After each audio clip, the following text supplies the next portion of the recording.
BRS మళ్లీ అధికారం చేపట్టడం కలే తప్ప కార్యరూపం కాదని ముఖ్యమంత్రి రేవంత్ రెడ్డి అన్నారు. ప్రతిపక్ష నాయకుడి పదవి వస్తే ప్రజా సమస్యలపై మాట్లాడని కేసీఆర్ అధికారం ఇస్తే దోచుకునేందుకు మాత్రం బయటకు వస్తారట అని సీఎం ఎద్దేవా చేశారు. రాజకీయ ప్రస్థానం 20 ఏళ్లు పూర్తయిన సందర్భంగా నాగర్ కర్నూలు జిల్లా మిడ్జిల్లో ఏర్పాటు చేసిన కృతజ్ఞతా సభలో మంత్రులు భట్టి విక్రమార్క, జూపల్లి కృష్ణారావు, వాకిటి శ్రీహరితో కలిసి పాల్గొన్నారు. రేవంత్ రెడ్డి జెడ్పీటీసీగా ఎన్నికై నేటితో 20 సంవత్సరాలు పూర్తవుతున్న వేళ రాజకీయ జీవితానికి అవకాశం కల్పించిన నేలపై స్థానికులకు మనస్ఫూర్తిగా కృతజ్ఞతలు చెప్పారు. తొలిసారి నామినేషన్ పత్రాలు పెట్టి పూజించిన ఊర్కొండపేట ఆంజనేయ స్వామిని దర్శించుకున్నారు. అనంతరం అక్కడే 10 కోట్ల రూపాయలతో పలు అభివృద్ధి పనులకు శ్రీకారం చుట్టారు. తొలి రాజకీయ ప్రయాణంలో వెంట నడిచిన అనుచరులు, ముఖ్య నేతలు, పెద్దలతో సీఎం ఆత్మీయ సమ్మేళనం నిర్వహించారు. ఒక్కొక్కరిని ఆత్మీయంగా పలకరించారు. ప్రత్యేకంగా ఏర్పాటు చేసిన టేబుళ్ల వద్దకు వెళ్లి మిత్రులతో కలిసి ఆనాటి జ్ఞాపకాలను గుర్తు చేసుకున్నారు. ఈ సమయంలో రేవంత్ రెడ్డితో ఉన్న అనుబంధాన్ని పలువురు కార్యకర్తలు గుర్తు చేసుకున్నారు.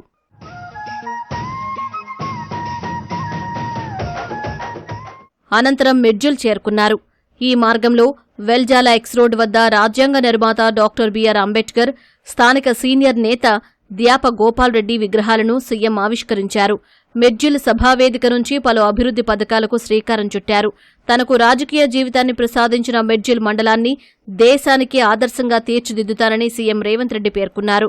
మిడ్జిల్ వాసులు నాటిన మొక్క నేడు పెద్దదై రాష్ట్ర ప్రజలకు సేవ చేసే బాధ్యత నెరవేరుస్తుందని సీఎం స్పష్టం చేశారు.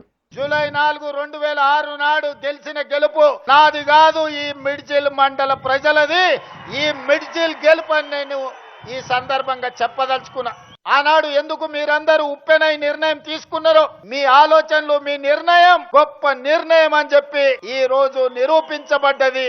ఆనాడు నా మీద ఓడిన రబ్బానికి ఈనాటి ప్రభుత్వంలో ఒక మంచి బాధ్యత ఇవ్వండి. చీకటి మండలంగా పిలువబడే ఈ మండలం, ఆ చీకట్లో నుంచి ఒక వెలుగు రేఖ రావాలి, మా జీవితాలు, మా తలరాతలు మార్చాలి, మా మండలం బాగుపడాలి అని 2006లో తీసుకున్న నిర్ణయం ఈనాడు తెలంగాణ రాష్ట్ర ముఖ్యమంత్రిగా ఒక అవకాశం నాకు వచ్చింది. మరి మండలానికి కృతజ్ఞత చెల్లించాల్సిన బాధ్యత నా మీద లేదా? ఈ మండలం ఈ జిల్లాకే ఆదర్శంగా నిలబడాలి. ఈ 20 సంవత్సరాలు ఏ ఒక్క రోజు నేను సెలవు తీసుకోలే. ప్రతిపక్షంలో ఉంటే ప్రశ్నించే గొంతునై, అధికారం వస్తే పరిపాలనలో సంక్షేమంతో పాటు అభివృద్ధితో పాటు దీర్ఘకాలికంగా సమాజాన్ని పట్టి పీడిస్తున్న సమస్యల్ని శాశ్వత పరిష్కారం చూపించే ప్రయత్నం చేసిన. చివరికి నా ప్రాణం ఇచ్చినా కూడా తక్కువనే మిడ్జిల్ మండలానికి. ప్రపంచంలో ఇవాళ ఎస్సీతో ఫుట్బాల్ ఆడినా, ప్రపంచంలో మన గలం వినిపించినా, ఆనాడు మీరు నాటిన మొక్కనే ఈనాడు పెద్దదై ఈ రోజు బాధ్యత నిర్వహిస్తున్నది. 10 ఏళ్లు పాలించిన బీఆర్ఎస్ నాయకులు అహంకారపూరితంగా వ్యవహరిస్తున్నారని సీఎం రేవంత్ రెడ్డి మండిపడ్డారు. పాలమూరు బిడ్డకు అనుభవం లేదని, పాలన చేతకాదని చాలామంది అవహేళన చేశారని, వారి అనుమానాలన్నీ పటాపంచలు చేస్తూ అభివృద్ధి, సంక్షేమం 2 కళ్లుగా పాలన సాగిస్తున్నట్లు ముఖ్యమంత్రి చెప్పారు. అచ్చంపేట అడవుల్లో నుంచి వచ్చిండు, ఆయన గతం అనుభవం లేదు. పేదవాడికి, పరిపాలన చేసేవాడికి ఉండవలసిన అవగాహన ఏదో అవగాహనతోని గ్రామీణ ప్రాంతంలో పెరిగిన, గ్రామంలో సమస్యలు పరిష్కారం అయితే మండలం పరిష్కారం అయినట్టే, నియోజకవర్గాలలో పరిష్కారం అయితే జిల్లాలో పరిష్కారం అయినట్టే, జిల్లాల సమస్యలు పరిష్కారం అయితే రాష్ట్ర సమస్యలు పరిష్కారం అయినట్టే, అన్ని రాష్ట్రాలలో సమస్యలు పరిష్కారం అయితే దేశం అభివృద్ధి చెందినట్టే. పేదవాడి మధ్యలో పెరిగిన నేను, పేదల సమస్యలు తెలిసిన నేను ఆ సమస్యకు పరిష్కారం కనిపెట్టలేనా? పరిపాలన నేను అందించలేనా?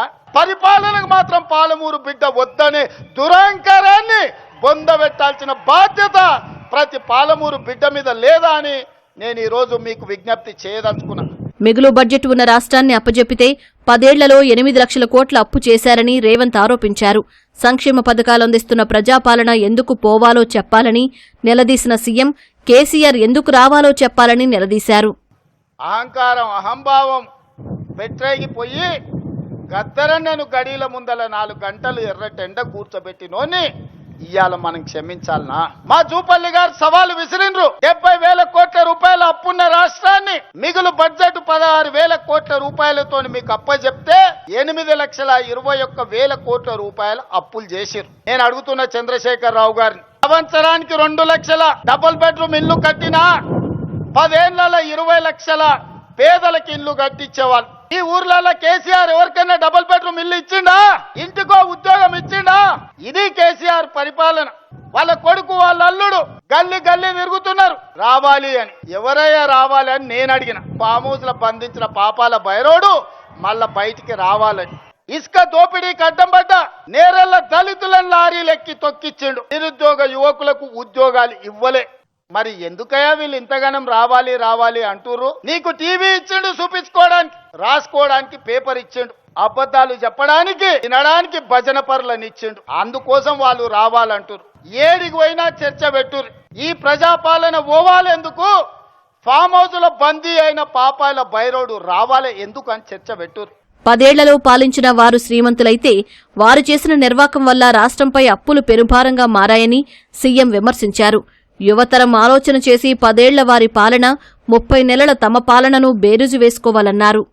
ప్రజాపాలన ఎందుకు పోవాలి? రేషన్ కార్డు ఇచ్చినందుకు పోవాలనా? సన్న బియ్యం పెట్టినందుకు పోవాలనా? ఇందిరమ్మ ఇల్లు ఇచ్చినందుకు పోవాలనా?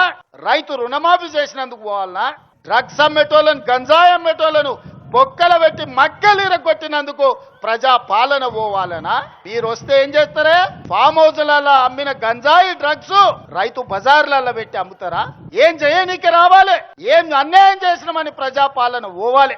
వాళ్ళ సంపాదన ఆగిపోయింది, వాళ్ళ దోపిడీ ఆగిపోయింది, వాళ్ళ దొంగతనాలు ఆగిపోయినాయి. వాళ్ళతో పాటు దోపిడీ చేసిన అధికారులను నిన్న మొన్న ఒక్కనొక్కడిని చూస్తే 100, 200, 300 కోట్ల రూపాయలు సంపాదించిన వాళ్ళు ఇవాళ ఏసీ బోలకు పట్టుబడుతున్నారు. ప్రజలను దోసుకున్నది కాదా? గజ్వేల్ ఎర్రవల్లిలో 1000 ఎకరాల ఫామ్ హౌస్ ఎక్కడి నుంచి వచ్చింది? ఎక్కడికి వెళ్ళి వచ్చినాయి 10 ఏళ్లలో? ఎక్కడివి ఆస్తులు? ఎక్కడి నుంచి వచ్చిన ఈ సంపద? తెలంగాణ అప్పుల పాలైంది. ఆ జంజీ పిల్లల్ని నేను చెప్తున్నా, మీరు ఆలోచన చేయండి. 10 ఏళ్లలో 1,00,000 కోట్లు కేసీఆర్ ఎట్లా సంపాదించిండు? 8,21,000 కోట్లు తెలంగాణకు అప్పులెట్లా మిగిలినాయి? బీఆర్ఎస్ నాయకులకు అధికారం అనేది కల్లా అని సీఎం పునరుద్ఘాటించారు. ఉద్యోగం ఇచ్చింది కదా ఎమ్మెల్యేగా, అసెంబ్లీకి మాత్రం రాడంట, ప్రజల తరఫున మాట్లాడాడంట, ప్రజా సమస్యల గురించి ప్రస్తావించాడంట. అధికారంలోకి వస్తే మాత్రం దోసుకోవడానికి వస్తాడంట, దొంగతనం చేయడానికి వస్తాడంట. నేను మొన్న చెప్పినా, ఇవాళ చెప్తున్నా, అరుంధతి సినిమాలో పశుపతిని ఎట్లయితే బూత్ బంగళాలో బంధించిన గొలుసులు పెట్టి ఈ పాపాల బైరోడుని ఫామ్ హౌస్ లో 4 కోట్ల తెలంగాణ ప్రజలు గొలుసులేసి కట్టేసిండ్రు. అక్కడే కుంగి కృషించి పోవాలే తప్ప అధికారం అనేది మీకు కలలో మాట అవుతుంది. రాహుల్ గాంధీ గారిని ప్రధానమంత్రిని చేసే మొదటి అడుగు మిడ్జిల్ మండలం నుంచే పడాలి. మీరందరూ సిద్ధమేనా? జై కాంగ్రెస్. మంచి పనులు చేసిన వారిని ప్రకృతి వర్షం రూపంలో ఆశీర్వదించిందని డిప్యూటీ సీఎం భట్టి పేర్కొన్నారు. మెడ్జిల్కు సీఎం రాకతో మహర్దశ ఖాయమని చెప్పారు. 20 సంవత్సరాల క్రితం ఈ మిడ్జిల్ మండలం నుంచి అతను భవిష్యత్తులో ఏమవుతాడో అనే సంగతి కూడా తెలియకుండా స్వతంత్ర అభ్యర్థిగా గెలిపించి జెడ్పీటీసీ సభ్యుడిగా ఆనాడు ఇక్కడి నుంచి ప్రయాణం మొదలుపెట్టి తెలంగాణ రాష్ట్రానికి 2వ ముఖ్యమంత్రిగా ప్రమాణ స్వీకారం చేసి తిరిగి ఇక్కడికి వచ్చి మీ అందరికీ కృతజ్ఞతలు చెప్పేటువంటి కార్యక్రమాన్ని తీసుకున్నారు.